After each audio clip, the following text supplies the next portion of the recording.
Dear students, welcome back to my YouTube channel. I am your Raghunatha R Social Science teacher, Government High School, Badavanalli, Madhugiri Taluk, Tumkur district. Dear students, in the early chapters of the history, we learned that how and why the Europeans entered into India and how the British defeated their rivals and how they established their supremacy on trade. East India Company came to India for trade, but it slowly observed the fractured political landscape of India. ಭಾರತಕ್ಕೆ ಬ್ರಿಟಿಷರು ಅಥವಾ ಯುರೋಪಿಯನ್ನರು ಯಾವ ಉದ್ದೇಶವನ್ನು ಇಟ್ಕೊಂಡು ಬಂದಿದ್ದರು, ಯಾಕಾಗಿ ಬಂದಿದ್ದರು ಅಂತಕ್ಕಂಥದ್ದನ್ನು ನಾವು ಈಗಾಗಲೇ ನೋಡಿದ್ದೀವಿ. ಅದರಲ್ಲೂ ಬ್ರಿಟಿಷರು ಈಸ್ಟ್ ಇಂಡಿಯಾ ಕಂಪನಿಯನ್ನು ಸ್ಥಾಪನೆ ಮಾಡಿ ಆ ಕಂಪನಿಯನ್ನು ಮುಂದಿಟ್ಕೊಂಡು ವ್ಯಾಪಾರ ಮಾಡ್ತಕ್ಕಂಥ ಉದ್ದೇಶವನ್ನು ಇಟ್ಕೊಂಡು ಭಾರತಕ್ಕೆ ಬಂದಿದ್ದರು. ಈ ಬಂದಿರತಕ್ಕಂಥವರು ಇಲ್ಲಿರ್ತಕ್ಕಂಥ ಒಂದು ಫ್ರ್ಯಾಕ್ಚರ್ಡ್ ಸ್ಥಿತಿಯಲ್ಲಿರ್ತಕ್ಕಂಥ ಅಂದರೆ ಒಡೆದು ಓಳಾಗಿರ್ತಕ್ಕಂಥ ರಾಜಕೀಯ ಅನೈಕ್ಯತೆಯನ್ನು ತುಂಬಿರ್ತಕ್ಕಂಥ ಭಾರತದಲ್ಲಿ ವ್ಯಾಪಾರದ ಜೊತೆಯಲ್ಲೇ ಭಾರತವನ್ನು ನಾವು ಯಾಕೆ ಆಳಬಾರ್ದು ಅಂತಕ್ಕಂಥ ಒಂದು ಪರಿಕಲ್ಪನೆಯನ್ನು ಅವರು ಬೆಳೆಸಿಕೊಳ್ಳಲಿಕ್ಕೆ ಇದು ಸಹಾಯಕ ಆಯಿತು. In those days there were more than 100 of ruling dynasties, nearly 600 or 700 ruling dynasties were there in India at that time. But there was no harmony among the rulers. The British thought exploiting the situation for their favor. ನಾವು ಇಂಥ ಒಂದು ಪರಿಸ್ಥಿತಿಯ ಲಾಭವನ್ನು ಯಾಕೆ ಪಡ್ಕೊಳ್ಬಾರ್ದು ಅಂತಕ್ಕಂಥ ಆಲೋಚನೆಯನ್ನು ಬ್ರಿಟಿಷ್ನರು ಮಾಡಿದರು. So they implemented many political weapons, including wars. Along with the wars, they also used many political weapons like subsidiary alliance policy, doctrine of lapse policy, and also dividing and rule policy to established their supremacy over India. Along with these political weapons, they also used war and negotiation methods to achieve complete domination in India. War and negotiation means the dialogue or talks between rulers and East India Company.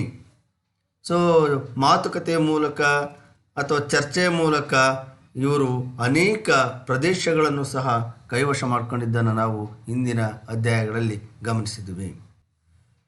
When the British getting India under their control, then they thought strengthening their hold over India permanently. ನಿಧಾನವಾಗಿ ಒಂದೊಂದೇ ಪ್ರದೇಶಗಳನ್ನು ಆಪೋಷಣ ತೆಗೆದುಕೊಳ್ತಾ ಬಂದಿರತಕ್ಕಂಥ ಬ್ರಿಟಿಷರು ನಂತರ ಭಾರತದಲ್ಲಿ ತಮ್ಮ ಸ್ಥಾನವನ್ನು ಭದ್ರ ಮಾಡಿಕೊಳ್ಳಲಿಕ್ಕೆ ಮುಂದಾಗ್ತಾರೆ. So they implemented many measures to integrate India under one administrative and political structure.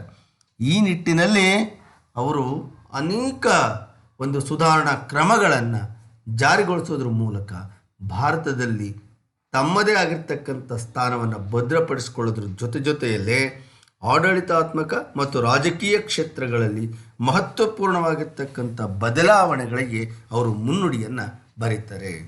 So let us discuss about measures that were taken by the British and what were the changes occurred in the various periods of Indian society in the chapter the impact of British rule in India.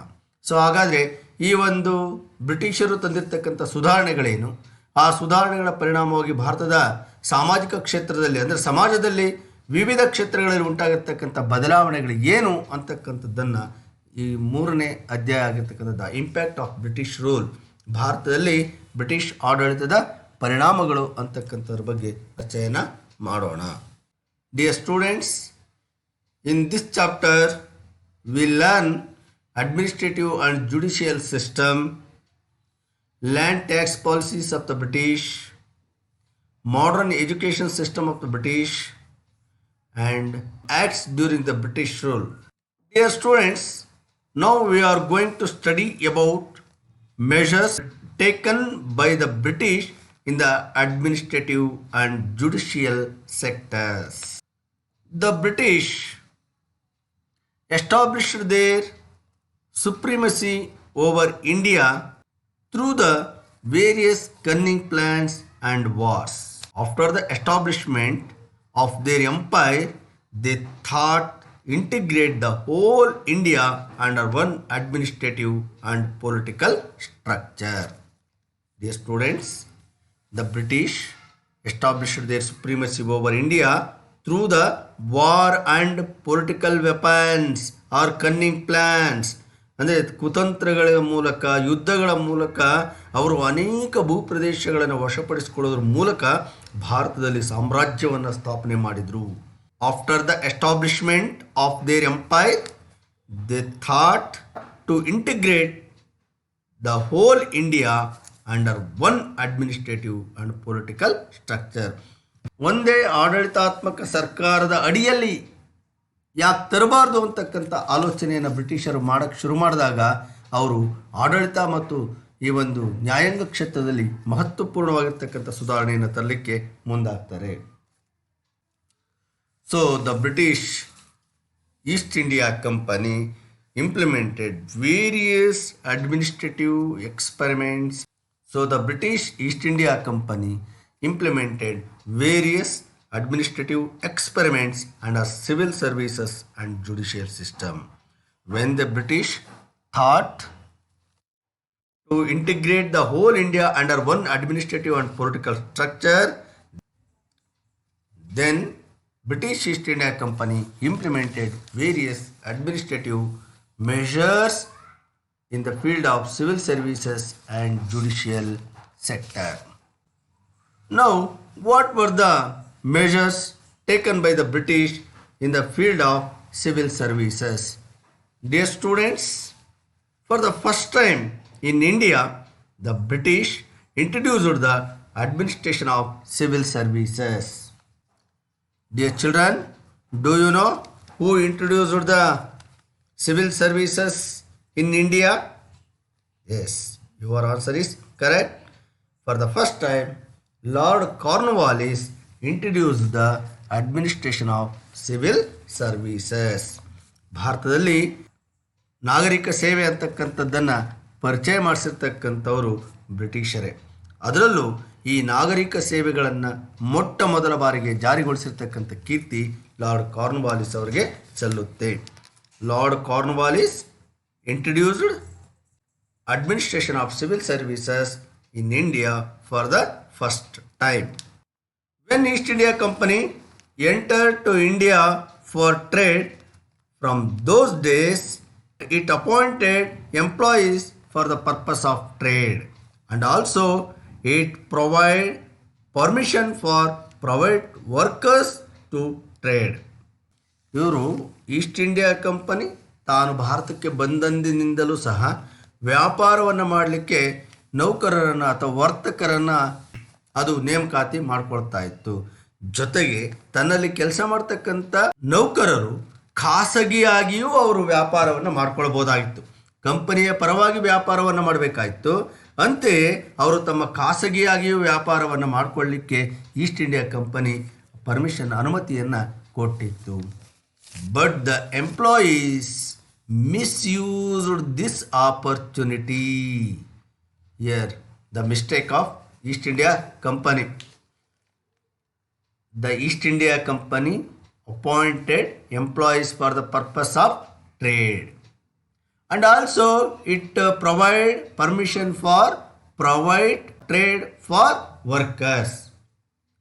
But the employees misused these opportunities and they made a lot of money and became corrupt through the illegal means. The employers misused this opportunity. The employers misused this opportunity and they made a lot of money and became corrupt through illegal means. East India company ಕೊಟ್ಟಿರುವ ಅವಕಾಶಗಳನ್ನು ದುರುಪಯೋಗ ಮಾಡಿಕೊಂಡಿರ್ತಕ್ಕಂಥ ನೌಕರರು ಅಪಾರವಾಗಿರ್ತಕ್ಕಂಥ ಹಣವನ್ನು ಗಳಿಸೋದ್ರ ಮೂಲಕ ಇವರು illegal ಅಂದರೆ ಅಕ್ರಮವಾಗಿರ್ತಕ್ಕಂಥ ವ್ಯಾಪಾರದಲ್ಲಿ ತೊಡಗೋದ್ರ ಮೂಲಕ ಅಪಾರ ಪ್ರಮಾಣದ ಹಣವನ್ನು ಗಳಿಸಿ ಇವರು ಬಹುಬೇಗ ಶ್ರೀಮಂತರಾದರು. To control this illegal trade of employers of East India Company, the government of England implemented Regulating Act in 1773. ಈಗ ನೌಕರರ ಅಕ್ರಮ ವ್ಯವಹಾರವನ್ನು ತಡೆಗಟ್ಟುವ ಸಲುವಾಗಿ ಬ್ರಿಟಿಷ್ ಸರ್ಕಾರ 1773ರಲ್ಲಿ ರೆಗ್ಯುಲೇಟಿಂಗ್ ಆ್ಯಕ್ಟನ್ನು ಜಾರಿಗೊಳಿಸಿತು. ಯಾಕಾಗಿ ಜಾರಿಗೊಳಿಸ್ತು? Why the government of England implemented regulating act in India ಅಂತಂದರೆ to control illegal trade of employers of East India company, the government of England implemented regulating act in 1773. To enforce control the illegal trade, the government of England implemented regulating act. So we understood that Lord Cornwallis implemented administration of civil services in India for the benefit of people aspiring to join civil services. In 1800, Lord Cornwallis opened Fort William College in Calcutta. ಈಗ ಭಾರತದಲ್ಲಿ ಮೊಟ್ಟ ಮೊದಲ ಬಾರಿಗೆ ನಾಗರಿಕ ಸೇವೆಗಳನ್ನು ಪರಿಚಯಿಸಿರ್ತಕ್ಕಂಥವ್ರು ಬ್ರಿಟಿಷರು, ಅದರಲ್ಲೂ lord Cornwallis. ಈಗ ನಾಗರಿಕ ಸೇವೆಗಳಿಗೆ ಸೇರ್ತಕ್ಕಂಥ ಜನರಿಗೆ ತರಬೇತಿಯನ್ನು ಕೊಡಲಿಕ್ಕಾಗಿ, ಅವರನ್ನು ಟ್ರೈನ್ ಅಪ್ ಮಾಡಲಿಕ್ಕಾಗಿ Lord Cornwallis Fort William college, ಕಲ್ಕತ್ತಾದಲ್ಲಿ ಫೋರ್ಟ್ ವಿಲಿಯಂ ಕಾಲೇಜನ್ನು 1800ರಲ್ಲಿ ಸ್ಥಾಪನೆ ಮಾಡ್ದ. Why did Lord Cornwallis open Fort William college in Calcutta? For the benefit of people aspiring means ambition. ಜನರಿಗೆ ಒಂದು ಆಸೆ, ಏನಪ್ಪ ನಾನು ಸಿವಿಲ್ ಸರ್ವಿಸ್ ಜಾಯಿನ್ ಆಗಬೇಕು ಅಂತ. ಸಿವಿಲ್ ಸರ್ವಿಸ್ಗೆ ಜಾಯಿನ್ ಆಗಬೇಕಂತಂದರೆ ಅವ್ರನ್ನ ಟ್ರೈನ್ ಅಪ್ ಮಾಡಬೇಕಾಯಿತು. ಆ ಟ್ರೈನ್ ಅಪ್ಗಾಗಿನೇ ಅವ್ರಿಗೆ ಟ್ರೈನಿಂಗ್ ಕೊಡಲಿಕ್ಕಾಗಿಯೇ ಫೋರ್ಟ್ ವಿಲಿಯಂ ಕಾಲೇಜನ್ನು ಕಲ್ಕತ್ತಾದಲ್ಲಿ ಲಾರ್ಡ್ ಕಾರ್ನ್ವಾಲಿಸ್ 1800ರಲ್ಲಿ ಸ್ಥಾಪನೆ ಮಾಡ್ದ. Who established Fort William college at Calcutta? Lord Cornwallis established Fort William College in Calcutta in 1800. Why did Lord Cornwallis open Fort William College in Calcutta? For the benefit of people aspiring to join civil services. So Lord Cornwallis opened Fort William College in Calcutta. But he became unable to get support from the directors of East India Company. East India ಕಂಪನಿಯ ನಿರ್ದೇಶಕರು ಅವನಿಗೆ ಯಾವುದೇ ರೀತಿಯಾಗಿರ್ತಕ್ಕಂಥ ಸಪೋರ್ಟನ್ನು ಮಾಡಲಿಲ್ಲ. ಇದಕ್ಕೆ ಕಾರಣ ಇಷ್ಟೇ, ಮೊದಲಿಂದಲೂ ಈಸ್ಟ್ ಇಂಡಿಯಾ ಕಂಪನಿಗೆ ನೌಕರರನ್ನು ನೇಮಕಾತಿಯನ್ನು ಮಾಡ್ಕೊಳ್ತಕ್ಕಂಥ ಅಧಿಕಾರ ನಿರ್ದೇಶಕರ ಬಳಿ ಇತ್ತು. ತಮ್ಮ ಒಂದು ಅಧಿಕಾರ ಕೈಜಾರಿ ಹೋಗುತ್ತೆ ಅಂತಕ್ಕಂಥ ಒಂದು ದೃಷ್ಟಿಯಿಂದ ನಿರ್ದೇಶಕರು ಇವನ ಒಂದು ಸುಧಾರಣೆಗಳಿಗೆ ಅವರು ಮನ್ನಣೆಯನ್ನು ಕೊಡಲಿಲ್ಲ, ಹಾಗಾಗಿ ಅವನಿಗೆ ಸಪೋರ್ಟನ್ನು ಮಾಡಲಿಲ್ಲ. From 1853 the appointments for civil services were done through competitive examination. But after the 1853 the appointments for civil services were done through the competitive examination. ಆದರೆ 1853 ನಂತರ ಏನಾಯಿತು, ಈ ಸಿವಿಲ್ ಸರ್ವಿಸ್ ನಾಗರಿಕ ಸೇವೆಗಳಿಗೆ ನೇಮಕಾತಿಯನ್ನು ಈ ಒಂದು ಕಾಂಪಿಟೇಟಿವ್ ಎಕ್ಸಾಮಿನೇಷನ್ ಮೂಲಕನೇ ಮಾಡಿಕೊಳ್ಳಾಯಿತು. ಅಂದರೆ ಇವತ್ತೇನು ಸ್ಪರ್ಧಾತ್ಮಕ ಪರೀಕ್ಷೆಗಳು ಅಂತ ನಾವೇನು ಕರಿತಾ ಇದ್ದೀವಿ, ಈ ಸ್ಪರ್ಧಾತ್ಮಕ ಪರೀಕ್ಷೆಗಳ ಮೂಲಕ ಎಂಟ್ರೆನ್ಸ್ ಎಕ್ಸಾಮ್ ಅಂತ ನಾವೇನು ಹೇಳ್ತೀವಿ, ಇಂಥ ಎಕ್ಸಾಮ್ಗಳ ಮೂಲಕ ಸ್ಪರ್ಧಾತ್ಮಕ ಪರೀಕ್ಷೆಗಳ ಮೂಲಕವೇ ನೇಮಕಾತಿಯನ್ನು ಮಾಡ್ಕೊಳ್ತಕ್ಕಂಥ ಕ್ರಮವನ್ನು ಬ್ರಿಟಿಷ್ ಸರ್ಕಾರ ಜಾರಿಗೆ ತಂತು 1853ರ ನಂತರ. ಇದು ಆಡಳಿತಾತ್ಮಕ ಕ್ಷೇತ್ರದಲ್ಲಿ ಒಂದು ಮಹತ್ವಪೂರ್ಣವಾಗಿರ್ತಕ್ಕಂಥ ಮೈಲುಗಲ್ಲು ಅಂತಂದು ಹೇಳ್ಬಿಟ್ಟು ನಾವು ಹೇಳಬಹುದು. But this method of appointments was not benefited to Indians. The Britain government implemented many measures in the field of administration. The appointments of civil services were done through the competitive examination from 1853 onwards, but this method of appointment was not benefited to Indians. ಇದು ಇಂಡಿಯನ್ಗೆ benefit ಆಗಲಿಲ್ಲ, ಲಾಭ ಆಗಲಿಲ್ಲ. ಕಾರಣ ಇಷ್ಟೇ, most of Indians did not know English. ಬಹಳಷ್ಟು ಜನರಿಗೆ ಇಂಗ್ಲೀಷೇ ಗೊತ್ತಿರಲಿಲ್ಲ. ಯಾಕಂದರೆ ಸ್ಪರ್ಧಾತ್ಮಕ ಪರೀಕ್ಷೆಗಳೆಲ್ಲ ಇಂಗ್ಲೀಷ್ನಲ್ಲಿ ನಡೀತಾ ಇದ್ದು, ಭಾರತೀಯರಿಗೆ ಇಂಗ್ಲೀಷಿನ ಪರಿಜ್ಞಾನ ಇರಲಿಲ್ಲ. ಹೀಗಾಗಿ ಈ ಒಂದು ಎಕ್ಸಾಮ್ಗಳಲ್ಲಿ ಭಾರತೀಯರು ಪಾಸಾಗ್ತಾ ಇರ್ತಕ್ಕಂಥ ಸಂಖ್ಯೆ ತುಂಬ ತುಂಬ ತುಂಬ ಕಡಿಮೆ ಇರ್ತಾ ಇತ್ತು. ಆದ್ದರಿಂದ ಭಾರತೀಯರಿಗೆ ಇದು ಲಾಭ ಆಗಲಿಲ್ಲ. British continued to suspect the efficiency of the Indians. ಆ ಜೊತೆಯಲ್ಲಿ ಏನಾಗಿತ್ತಪ್ಪ ಅಂದರೆ ಭಾರತೀಯರನ್ನು ನಾಗರಿಕ ಸೇವೆಗಳಿಗೆ ಬ್ರಿಟಿಷ್ನವರು ಸೇರಿಸ್ಕೊಳ್ತಾ ಇರಲ್ಲ. ಇದಕ್ಕೆ ಕಾರಣ ಇಷ್ಟೇ, ನಮ್ಮ ಒಂದು ಎಫಿಷಿಯನ್ಸಿ ಮೇಲೆ, ಅಂದರೆ ನಮ್ಮ ಸಾಮರ್ಥ್ಯದ ಮೇಲೆ ಬ್ರಿಟಿಷರಿಗೆ ನಂಬಿಕೆ ಇರಲಿಲ್ಲ. ಭಾರತೀಯರನ್ನು ಅವರು ಒಂದು ರೀತಿಯಾಗಿ ಸಂಶಯಾತ್ಮಕವಾಗಿ ನೋಡ್ತಾ ಇದ್ರು. ಆಸ್ ಎ ರಿಸಲ್ಟ್, ಇದರೆಲ್ಲದರ ಪರಿಣಾಮ only lower grade jobs were given to Indians. ಕೆಳಗಿನ ಅತ್ಯಂತ ಡಿ ದರ್ಜೆ ನೌಕರರಾಗಿ ಪರಿಗಣಿಸಲ್ಪಟ್ಟಿದ್ವಿ. ಅಂದರೆ ಭಾರತೀಯರನ್ನು ಈ ಒಂದು ಅತ್ಯಂತ ಕೆಳಗಿನ ದರ್ಜೆಯ ನೌಕರಿಗೆ ಮಾತ್ರ ತಗೊಳ್ತಾ ಇದ್ರು. ಇಲ್ಲಿ we remember the statement of Lord Cornwallis related to the efficiency of the Indians. ಭಾರತೀಯರ ಸಾಮರ್ಥ್ಯ, ಅವರ ಒಂದು ಇದು ಹೇಗಿತ್ತು ಅನ್ನೋದ್ರ ಬಗ್ಗೆ ಲಾರ್ಡ್ ಕಾರ್ನ್ವಾಲಿಸ್ನ ಒಂದು ಹೇಳಿಕೆ ಇಲ್ಲಿ ಗಮನ ಸೆಳೆಯುತ್ತೆ ಮಕ್ಕಳೇ. ಅವನು ಹೇಳ್ತಾನೆ, all the natives of Hindustan are completely corrupt ಅಂತ. ಭಾರತದಲ್ಲಿ ಹುಟ್ಟಿರ್ತಕ್ಕಂಥ ಎಲ್ಲ ಭಾರತೀಯರು ಏನಿದ್ದಾರೆ, ಇವರು ಎಲ್ಲ ಸಂಪೂರ್ಣವಾಗಿ ಕರಪ್ಟು ಅಂತ ಹೇಳ್ತಾನೆ. ಅಂದರೆ ಇವರು ಒಂದು ರೀತಿಯಾಗಿ ಭ್ರಷ್ಟಾಚಾರಿಗಳು ಅಂತಕ್ಕಂಥ ಮಾತನ್ನು ಲಾರ್ಡ್ ಕಾರ್ನ್ವಾಲಿಸ್ ಹೇಳೋದ್ರ ಮೂಲಕ ಭಾರತೀಯರು ನಂಬಿಕೆಗೆ ಅನರ್ಹರು ಅಂತ ಹೇಳ್ತಾನೆ. ಭಾರತೀಯರು ನಂಬಿಕೆಗೆ ಅನರ್ಹರು ಅಂತಕ್ಕಂಥ ಮಾತನ್ನು ಹೇಳೋದ್ರ ಮೂಲಕ ಭಾರತೀಯರನ್ನು ಬ್ರಿಟಿಷರು ಸಂಶಯಾತ್ಮಕ ದೃಷ್ಟಿಕೋನದಲ್ಲಿ ನೋಡ್ತಾ ಇದ್ರು ಅನ್ನೋದಕ್ಕೆ ಇದೊಂದು ಪುರಾವೆಯನ್ನು ಒದಗಿಸುತ್ತೆ. Dear students, here there are some questions. Are you able to answer? Why did the government of England implement Regulating Act? When was the Regulating Act came into force? When and why Lord Cornwallis opened Fort William College in Calcutta? Who introduced the administration of civil services? All the native of Hindustan are completely corrupt. Who gave this statement? Dear children,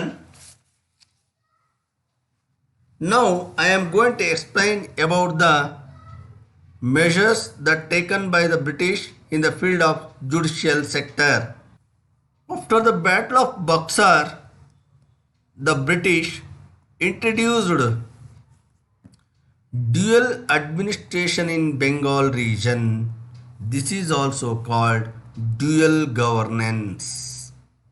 Dear children, after the Battle of Buxar ಕದನದ ನಂತರ the British introduced dual government in Bengal region. ದ್ವಿಮುಖ ಸರ್ಕಾರವನ್ನು ಬಂಗಾಳದಲ್ಲಿ ಜಾರಿಗೆ ತರ್ತಾರೆ. This is also called dual governance. ದ್ವಿಮುಖ ಸರ್ಕಾರ ಅಂತಂದೇಳ್ಬಿಟ್ಟು ನಾವು ಇದನ್ನು ಕರಿತೀವಿ. ಅಂದರೆ ಎರಡು ರೀತಿಯ ಆಡಳಿತಾತ್ಮಕ ಸರ್ಕಾರಗಳನ್ನು ಅಲ್ಲಿ ಜಾರಿಗೊಳಿಸ್ತಾರೆ. What is meant by dual government? ಏನು ಡ್ಯುಯಲ್ ಗವರ್ನಮೆಂಟ್ ಅಂದರೆ ಏನು ಅಂತಂದರೆ, the authority to collect land taxes, civil and judiciary were given to the Indian officials.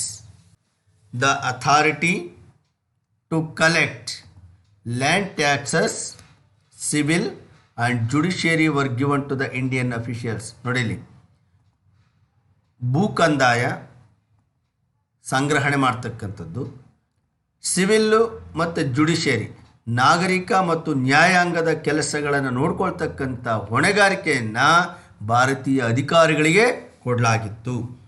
ಕಂದಾಯದ ವಸೂಲಾತಿ, ನಾಗರಿಕ ಹಾಗೂ ನ್ಯಾಯಾಂಗದ ಕ್ಷೇತ್ರಗಳಿಗೆ ಸಂಬಂಧಪಟ್ಟಂಥ ಕೆಲಸ ಕಾರ್ಯಗಳನ್ನು ನೋಡ್ಕೊಳ್ತಕ್ಕಂಥ ಹೊಣೆಗಾರಿಕೆ ಭಾರತೀಯ ಅಧಿಕಾರಿಗಳಿಗೆ ಸೇರಿತ್ತು ಅಥವಾ ಭಾರತೀಯರಿಗೆ ಸೇರಿತ್ತು. ಅದೇ ಸಂದರ್ಭದಲ್ಲಿ the British continued to have the authority retained ಅಂದರೆ ಉಳಿಸ್ಕೊಂಡಿತ್ತು ಏನನ್ನ the power to managing the revenue collected ಅಂದರೆ ಆ ರೆವಿನ್ಯೂವನ್ನು ಸಂಗ್ರಹಣ ಮಾಡ್ತಕ್ಕಂಥದ್ದನ್ನು ಕಂದಾಯದ ಸಂಗ್ರಹಣೆಯ ಅಧಿಕಾರ ಇವರ ಕೈಯಲ್ಲಿತ್ತು.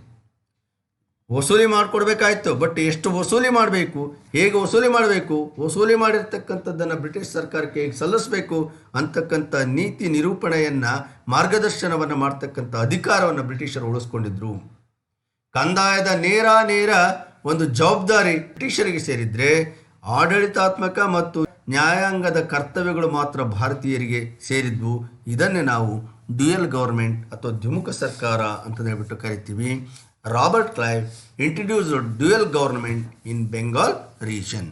ಬಂಗಾಳದಲ್ಲಿ ರಾಬರ್ಟ್ ಕ್ಲೈವ್ ಈ ಒಂದು ದ್ವಿಮುಖ ಸರ್ಕಾರವನ್ನು ಜಾರಿಗೆ ತಂದಿದ್ದ.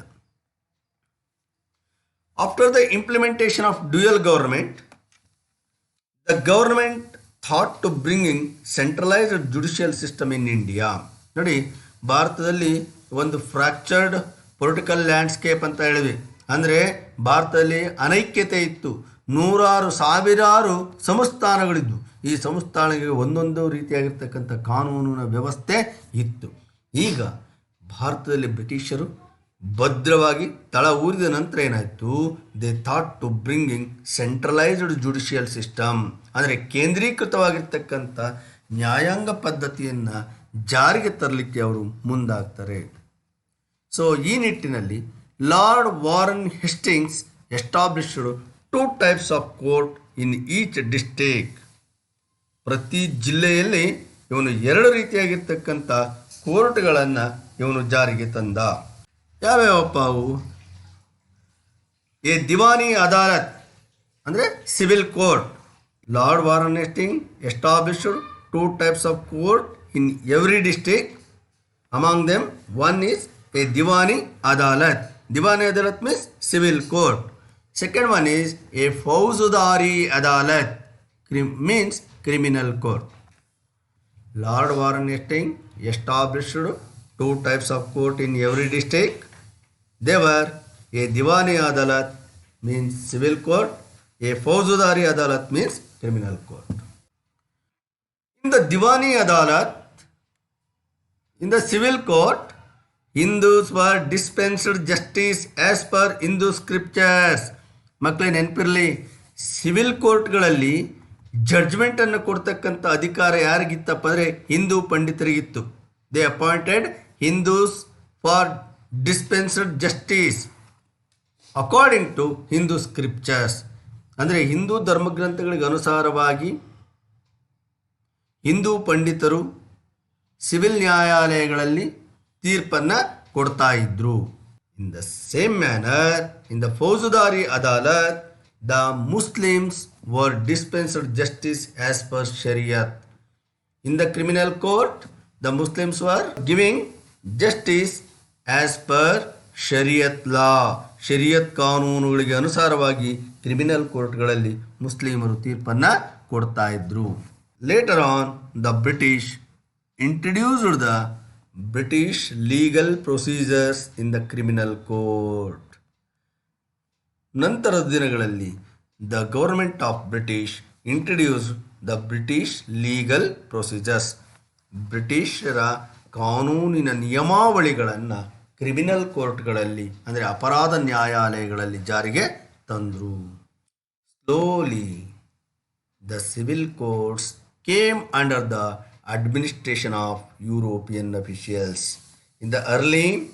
In civil courts, Hindus were dispensed justice as per Hindu scriptures. But after some years, the civil courts came under the control of British officials. ಅಂದರೆ ನಿಧಾನವಾಗಿ ಈ ಕೋರ್ಟ್ಗಳನ್ನು ತಮ್ಮ ಅಧೀನಕ್ಕೆ ತಗೊಂಡ್ರು. The criminal courts were under the control of Qazis. The criminal courts were under the control of Qazis. Qazis were the Islam religious teacher, but they were functioning under the supervision of the European officials. ಹೀಗೆ ಕಾನೂನಿನಲ್ಲೂ ಸಹ ಅನೇಕ ಸುಧಾರಣೆಗಳನ್ನು ಜಾರಿಗೆ ತರೋದ್ರ ಮೂಲಕ ಭಾರತದಲ್ಲಿ ಇಂದಿನ ಕಾನೂನುಗಳ ಬೆಳವಣಿಗೆಯಲ್ಲಿ ಅಥವಾ ನ್ಯಾಯಾಂಗ ಕ್ಷೇತ್ರದ ಬೆಳವಣಿಗೆಯಲ್ಲಿ ಬ್ರಿಟಿಷರು ಮಹತ್ವಪೂರ್ಣವಾಗಿರ್ತಕ್ಕಂಥ ಪಾತ್ರವನ್ನು ವಹಿಸಿದರು. ಆ ಕಾಲದಲ್ಲೇ ಅಪರಾಧ ನ್ಯಾಯಾಲಯಗಳು ಮತ್ತು ನಾಗರಿಕ ನ್ಯಾಯಾಲಯಗಳು ಅಂತಕ್ಕಂಥ ನ್ಯಾಯಾಲಯಗಳನ್ನು ಓಪನ್ ಮಾಡೋದ್ರ ಮೂಲಕ ಅಥವಾ ಪ್ರಾರಂಭ ಮಾಡೋದ್ರ ಮೂಲಕ ಭಾರತದ ಇಂದಿನ ಕೇಂದ್ರೀಕೃತ ನ್ಯಾಯಾಂಗ ಪದ್ಧತಿಗೆ ಬ್ರಿಟಿಷರು ಮುನ್ನುಡಿಯನ್ನು ಬರೆದರು ಅಂತ ಹೇಳ್ಬಿಟ್ಟು ನಾವು ಹೇಳ್ಬೋದು. Dear students, here there are some questions. Can you answer? Name the two types of courts established by Warren Hastings. Who were the head of the criminal court? Illustrate the judicial system of formulated through the East India Company. Thank you, children.